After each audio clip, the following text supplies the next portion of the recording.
Depression and chronic pain are interwoven in sort of very complex ways. First of all, there are some data out there that suggest that, if you've had pain for 6 months or more, there's like almost a 75–80% likelihood you're going to develop a depressive syndrome.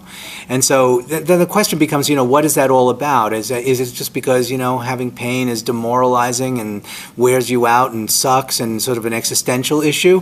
Or is it also sort of biochemical? I mean, the nervous system's not in a normal state if it's maintaining a chronic pain signal. And, that depletes neurotransmitters. When I went to graduate school and when a lot of my physician colleagues who are my age went to medical school, they kind of learned that like your nervous system was sort of like the wiring in your house, and once it was laid down, that was it.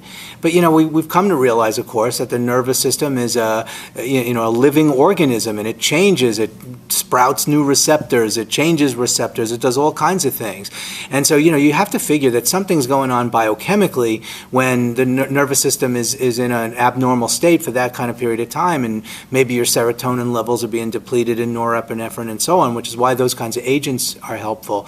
So on the one hand, you could get depressed with chronic pain at times because I see an awful lot of people just sort of existentially get into this like vicious cycle where, it's like, do I really want to do that? I'm already losing my hedonic capacity, if you will. I don't think I'm going to really enjoy it so much. And is it worth it? Because my pain is going to be bad and I'm going to be uncomfortable. And before you know it, they're sort of developing the symptom of depression known as anhedonia, the loss of the ability to feel pleasure, but they're also giving up pleasurable activities. And, after a couple of months of that, they turn around and their life is devoid of sources of pleasure. And so, and it kind of really can play on itself, and it's a real vicious cycle.